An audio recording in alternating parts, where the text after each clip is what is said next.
This is it, the start of the 2018 South African Cross Country Series. And what a start it was. All the action from round one of the SACCS is brought to you by Toyota and Ford, and the series is powered by Total Exilium. Stay with us for all the thunder and mud that surrounded the town of Dahlstrom in Mpumalanga when the big players rolled into town.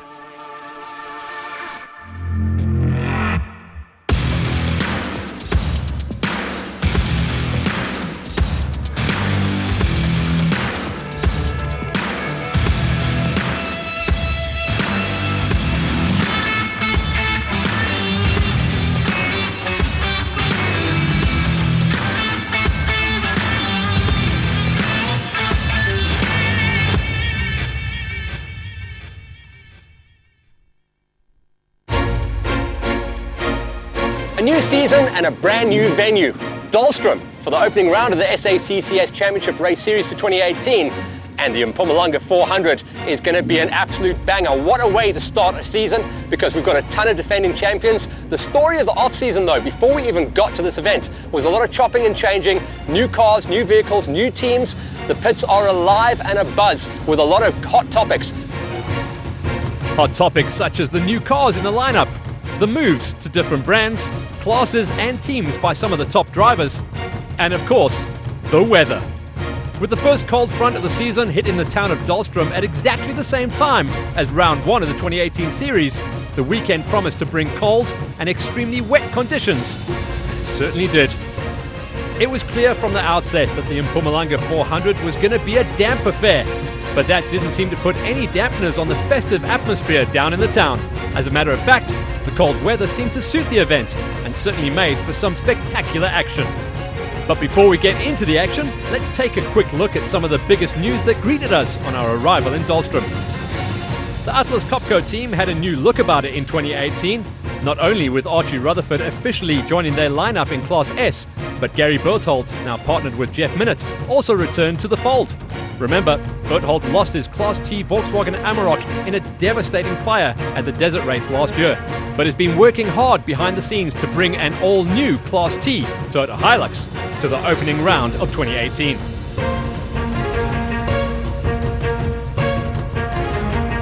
I thought it was all over, but they say tenacity, grit and clenched teeth bring you back, together with fantastic support from Atlas Copco. Hilux has come along and really I'm very ecstatic to be here and involved in the sport again. Chris Visser and co-driver Philip Herselman completes the Atlas Copco lineup, moving up to Class FIA in an X-Works Toyota Hilux. Yes, to be honest with you, it's really a moment that I've waited all my life, and very fortunate that Lynn sold me this car, and we're looking really forward. But Visser wasn't the only driver to make the move up to Class FIA. Redline Motorsports' Luke Butter also made the switch and was keen to get the season going in the latest version of his Nissan Navara. New car, new suspension, we've got a new game plan, just to bring in the speed and a lot more attention and effort this year. Another switch up to Class FIA comes from the former Class T champion, Jason Fenter, who now campaigns his 4x4 Mega World Toyota Hilux in Class FIA. No, last year we saw we had a braking problem. We can run the car at its pace, but we could never brake it. So after the year we decided we're going to the FIA class, changed the brakes to water-cooled brakes, and now we're looking forward to the new season in a new class. Over in the Ford camp, the lads from Neil Woolridge Motorsport and Ford Performance were joined by the Brazilian crew of Marcus Baumgart and Kleber Sensia in their Class T Ranger. The crew previously competed in South Africa during the 2017 desert race and were very happy to be back for another taste of South African racing, albeit in very different weather conditions. Very happy here, and good place and good team, and it's the second time here and the first time in this stage. I'm excited here now. Finally, another crew who had shifted up a class was that of young Richard Leek and Henry Kerner. The pair previously campaigned a Class S Ford Ranger and were now looking forward to getting some miles under the belt in their new Class T BMW X3. Yeah, no, we're very excited. We've come off a good weekend last weekend in the Rally Championship with a win there. So we're looking forward to this. The car is a lot more powerful to what we had last year. We haven't had much testing with it, so we're excited. So those were some of the big names and switches in the DSP, though by no means the only talking points. Toyota Gazoo Racing, for instance, had brought their latest IMA Toyota Hilux to come play in the mud. These are the same cars that competed in the Dakar Rally earlier this year, rewarding the team with a second and third place in overall standings. One of those cars was driven on the Dakar by our very own defending SACCS champion, Chanel de Villiers, who may have been feeling a little bit under the weather, but nonetheless was primed to get the defence of his title underway. Looking forward to the year, looking forward to the event, and hopefully we can try and do the same as we did last year. The same could be said for Johan Horn, the defending Class T champion. The lads from Mpumalanga officially have the backing of the factory Toyota Gazoo Racing SA team this year and had every reason to be optimistic. Yeah, I think the car is well prepared. We've rebuilt the car.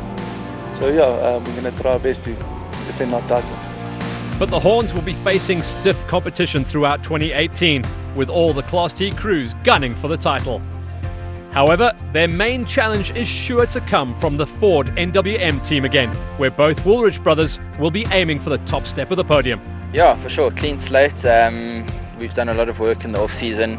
We needed to improve the car in certain places, and we've still got some more upgrades coming. I think it's going to be a tight battle between the three of us. I've no doubt there'll be other influence from some of the other quicker guys as well, but hopefully we can keep it between us and get a Ford title this year. Over in the special vehicles side of proceedings, it was Liv Lesotho's Stefan van Pletsen who arrived full of fire, ready to chase down the title. But with Evan Hutchison acting as the competitor's relations officer in Dahlstrom, and Marius and Yolinda Faris sitting this one out due to an injury to Yolinda's back, the affable Van Pletsen suddenly found himself facing less resistance than anticipated. Unfortunately, not yet. We were looking forward for the competition. But without them, there's a lot of other guys competing, so we have to see how it goes. Speaking of which, it was almost go time in Dahlstrom. The weather had clearly set in, and the DSP was shrouded in mist, but nothing could dampen the enthusiasm of the fans. As part of its sponsorship of the Mpumalanga 400, Mpumalanga Toyota's Johan Horn Sr. also donated a number of pairs of shoes to scholars in the area. These were handed out shortly before the start, while the executive mayor of Emakazeni, the Honourable Councillor T.D. Ngwenya, opened up the proceedings. Here's the mayor on the town's involvement with the Mpumalanga 400. As a Emakazeni local municipality, we are very delighted that today we are having this historic event. Remember, sport is a very, very important activity in the world.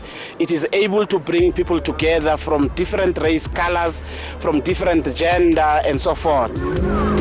With the formalities taken care of, it was time for the cars to line up in Dahlstrom, fire up their engines, and go racing. So join us after the break as we see what happened during the first qualifying race of the 2018 SACCS at Dahlstrom as part of the Mpumalanga 400. Don't go away.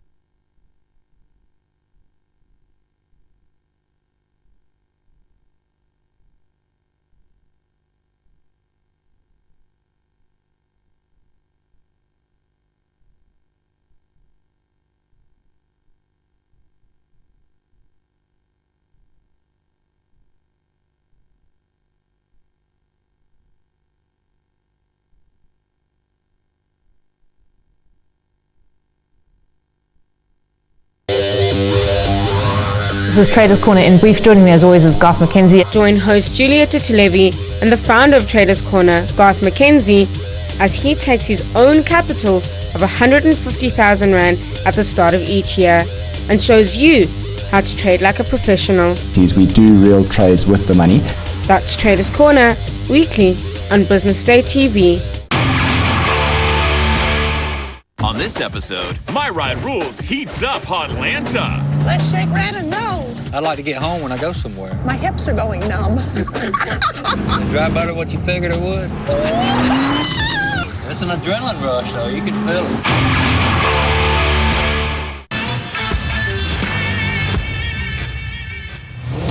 Welcome back to Dahlstrom and round 1 of the 2018 SACCS. The weather on Friday's qualifying race turned out to be quite wet indeed, but that just made things even more entertaining for the spectators.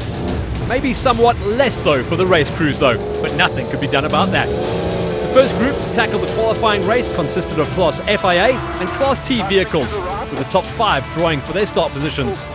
First man into the fray then was Toyota Gazoo Racing SA's new signing, Henk Latergan.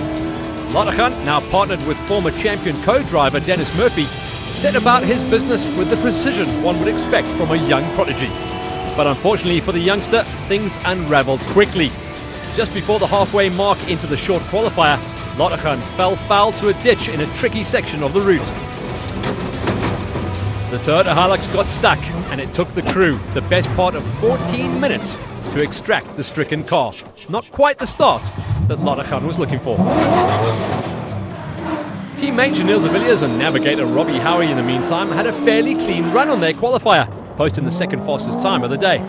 This gave the experienced de Villiers the advantage of having someone open the road ahead of him, which could only help considering the tough conditions. We tried to get a clean run.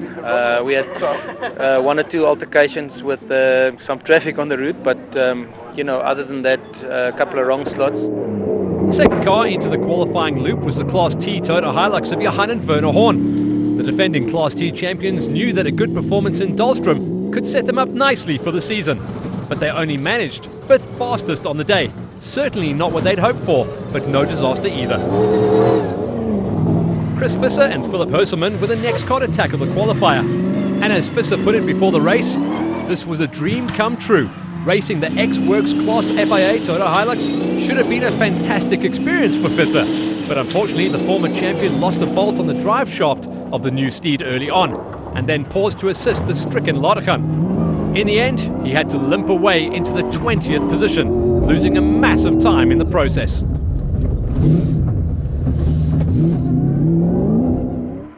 The 2 Woolridge brothers were next to take on the qualifying loop, and it was clear from the get-go that both Ford MWM Rangers were on song, despite the rain and the mist.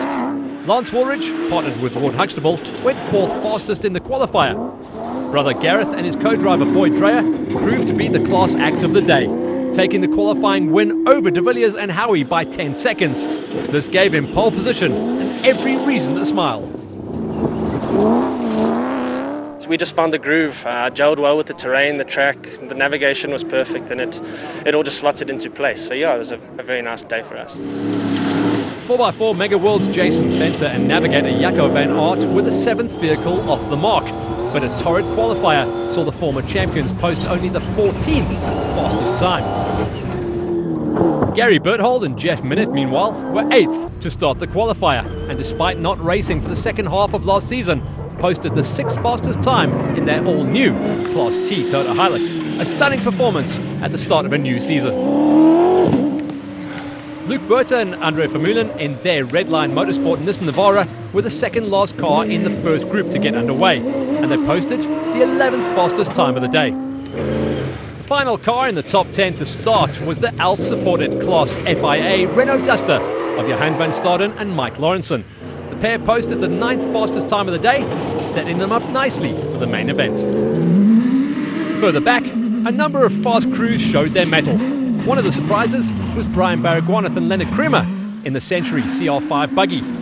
Competing in Class FIA, the pair went 3rd fastest despite the unfamiliar car and only 2-wheel drive, which was new to Baragwanath. The honours in Class S went to Archie Rutherford and Charles Ackerman in their Atlas Copco Toyota Hilux. They recorded a clean run and put a bit of clear air between them and David Huddy, partnered by Gerrit Skitter, in their Class S Nissan Navara. The first special vehicle across the line was the Liv Lesotho Chenoweth of Stefan van Pletzen and Jaco Pieterse. The pair set the 10th fastest time overall and took pole position in the special vehicle category, despite running into brake problems during their qualifier. Yeah, we had a good run, slippery and tight with the trees, but it went well. Van Pletzen and Pieterse came in comfortably ahead of their nearest competition in the form of Kutsia Labaskakni and daughter Sandra in their Class A 4x4 Mega World Porter. John Telford and Victor Nsheki were the next fastest Class A frame. though Keith and Andrew McInerney, who had swapped into a Class P car, pipped them by a healthy margin. In the end, the weather certainly played a role in the qualifying race of the Mpumalanga 400, round 1 of the 2018 SACCS. But there was more to come. More harsh weather, more upsets, and many more miles of tough racing.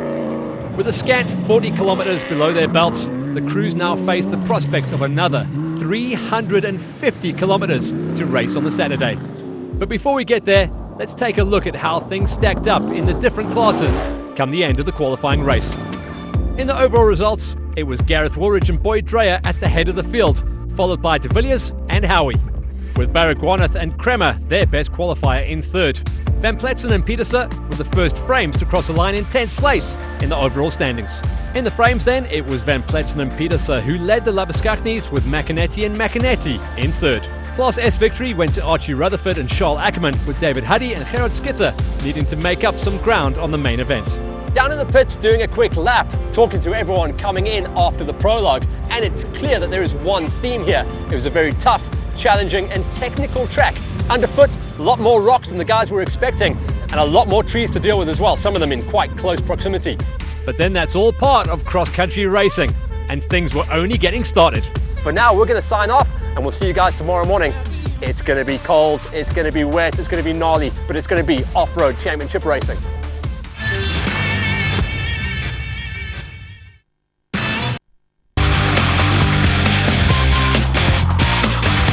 Don't forget to catch all the action from the St. Patrick's Day Extreme Festival at Swartkops Raceway. Motormark Volkswagen Challenge and Autobahn Super Hatch were in the house, along with the Car Care Clinic 111 Sports and Saloons and the Bridgestone Challenge motorcycles. All this action on Ignition, DSTV, Channel 189. It begins.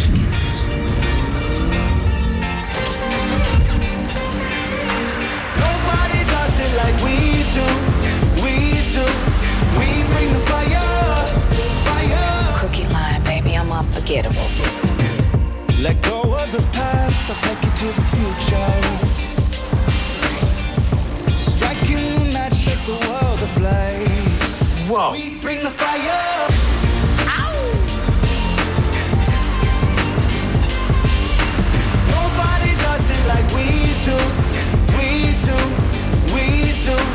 We bring the fire. I want that.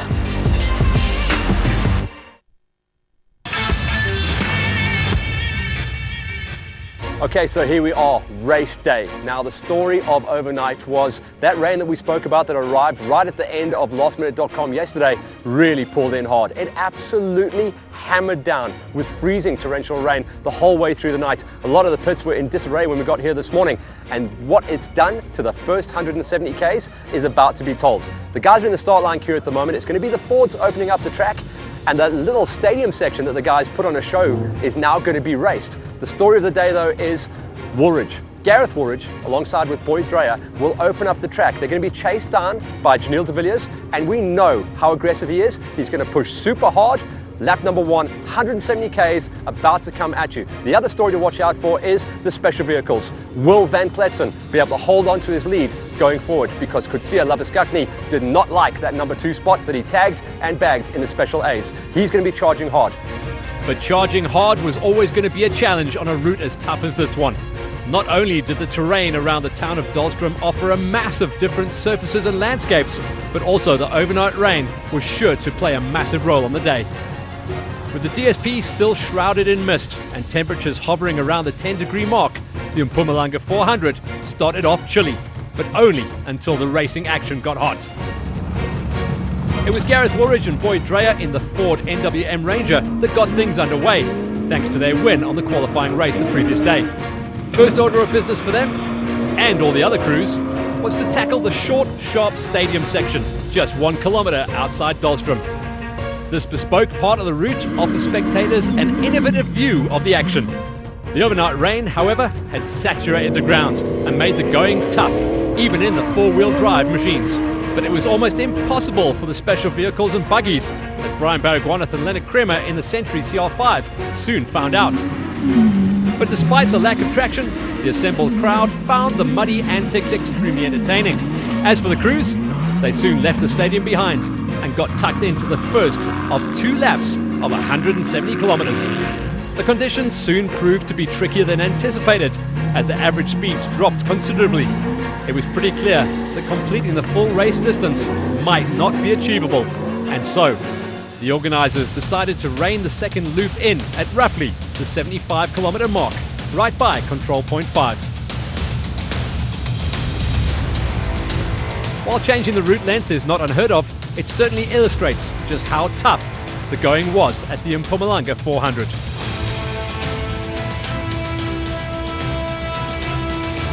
As the race continued, the DNF list grew. Ramon and Marit Besadenhout's Toyota Hilux failed to complete the opening loop, as did the 4x4 Megaworld Toyota Hilux of Dylan Fenter and Donovan Lubber. The Zarco Challenger of John Thompson and Maurice Zamatin also didn't reach the finish of the opening loop. A similar fate befell Keith and Andrew McInerney in their Class P bat, which was quite an upset considering their great qualifying performance. But few upsets could be greater than that of Brian Baragwanath and Leonard Kramer, whose CR5 front suspension failed towards the end of the loop, and that after qualifying an impressive 3rd place the previous day.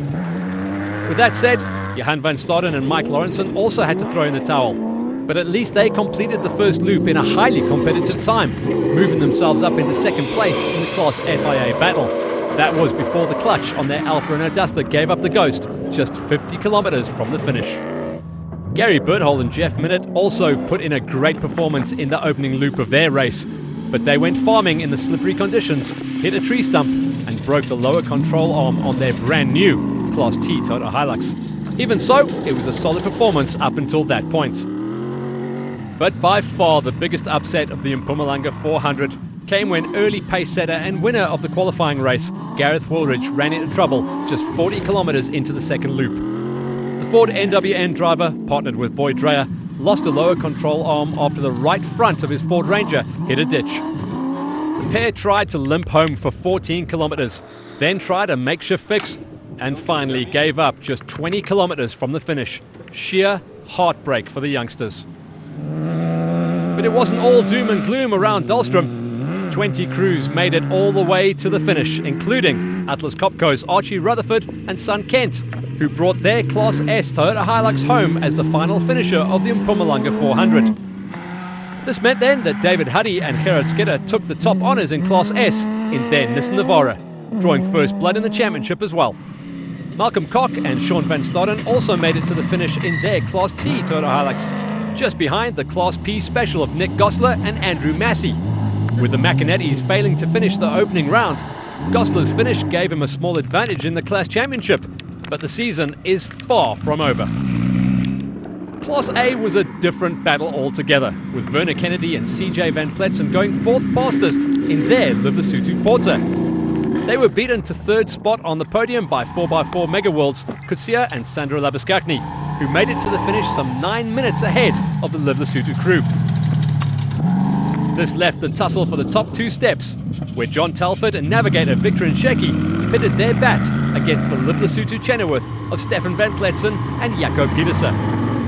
In the end, it was the Live Lesotho crew who did the necessary, bringing their steed home first in Class A and bagging valuable points in the process. Tough, very, very tough. I must say it's not a joke. It's difficult and slippery between the trees and the mud because we've got 2-wheel drive only, so it's a bugger up. Out on the route, Jacques Van Tonder and Sammy Redlinghuis brought their Ford Ranger home as the 5th fastest car in Class T, pegging 10th place overall in the production category. They had Richard Leake and Henry Kerner in their BMW X3 ahead of them. The all-new Class T contenders bagging a good opening performance despite electrical gremlins slowing them down on the 2nd loop. And so onto the top 3 in Class T. 3rd place went to the Ford NWM crew from Brazil, and Marcus Baumgart and Kleber Cincia had every reason to be proud. They drove a clean race despite all the mud, but were outpaced by the Malalan Toyota crew of Johan and Werner Horn. The defending champions had to dig deep in order to salvage valuable points on the opening round, but in the end, they delivered. The first loop we had our windscreen messed it up, so we couldn't drive. We had to stop. We lost a lot of time. And the second loop we sorted it out, and it went better the second loop. Yeah. This meant that the top step of the Class T podium belonged to Lance Woolridge and Ward Huxtable in another Ford NWM Ranger, making it 2 Fords on the podium of the opening round. Woolridge and Huxtable drove their Ford Ranger with aplomb despite the conditions, and even though they had some hiccups of their own, they did enough to bag not only maximum points in their class, but also take second place in the overall standings. It was immensely tricky. Yeah, you had to be on the alert 200%, and even when you were, the car still did its own thing at times. It's stuff that I enjoy though, so yeah, it was a good race. I really enjoyed it. 4x4 Mega World ARB Jason Fenter and Jaco van Aert were 5th in class after a torrid race, while Toyota Gazoo Racing SA's Henk Ladergan and Dennis Murphy set the 3rd fastest time on the second loop to move up into 4th in class, despite losing 14 minutes during the qualifying. To the top 3 in Class FIA then. Mark Corbett and Rodney Burke proved that two-wheel drive can be fast and spectacular, even in conditions like these, by going 3rd fastest in their CR6 buggy. Only 3 minutes ahead of them came Chris Visser and Philip Hurselman in the Atlas Copco Toyota Hilux. A great recovery, considering they lost time in their qualifying event. And the top step of the Class FIA podium? Well, that went to defending champion Janelle de Villiers and navigator Robbie Howie in their Toyota Gazoo Racing SA Hilux. The pair hardly set a foot wrong the entire weekend, suffering only a single puncture during the qualifying loop, but otherwise keeping their nose clean and their boots squeaky clean and dry. This also gave them the overall victory, with Woolridge and Huxtable in 2nd place and Visser and Hurselman in 3rd. Confirmation then of Van Vleuten and Peters's victory in Class A, with Telford and Nsheki taking 2nd place ahead of Labuschagne and Labuschagne-Jonk. Gosler and Massey were the sole finishers in Class P. Class S went to Huddy and Skitter ahead of Rutherford and Rutherford, whilst Class T saw Woolridge and Huxtable take the top honours. The Horn brothers took 2nd place, with Baumgart and Cynthia in 3rd. Class FIA saw de Villiers and Howie, Hip, Visser and Hurselman, with Corbett and Burke taking 3rd place. In the overall standings, it was de Villiers and Howie in 1st, Woolridge and Huxtable in 2nd, and Visser and Hurselman in 3rd place. The Mpumalanga 400 also saw the addition of the Interprovincial Challenge class, popularly known as the side-by-sides. These racers tackled the first loop of the SACCS route as their main race and were spectacular to watch, despite the slippery conditions. In the end, it was Nico Durant and JG Klaassen who took top honours in their Can-Am, with Peter Walter and Sean de Villiers in 2nd, Ronnie Burtis and Stephen Smith in 3rd. And so, the inaugural Mpumalanga 400 drew to a close. Smiles and champagne for the victors, and plenty of mud for everyone else. It was undoubtedly a very successful event, and one that sets us up nicely for the rest of the 2018 SACCS. The Mpumalanga 400 Round 1 of the SACCS Championship Race Series for 2018 is going to be remembered for many reasons. The weather, for one, absolutely gnarly conditions the whole way through the race weekend, and challenging as well. It slowed the pace of the drivers also. Most of the laps, the guys were running an average speed of 60 kilometers an hour. For National Championship off-road racing, that's extremely slow. It meant it was a long, hard slog the whole way through. Mud, forestry, rocks, and a lot of challenges along the way. We saw a ton of new guys turning up with new equipment, swapping and changing, and there were stories across the board. But the huge story is gnarly, tough conditions, and what an aggressive and hard way to start this 2018 campaign. The next round moves down the road to Dundee. Now, last year at Dundee, it was a mud slog, freezing cold fest, so I think the guys here at Mpumalanga have got everyone warmed up. But it is an incredible season, and the Mpumalanga 400 definitely delivered the goods. All the muddy action from the Mpumalanga 400 was brought to you by Toyota, Ford and Total Exilium.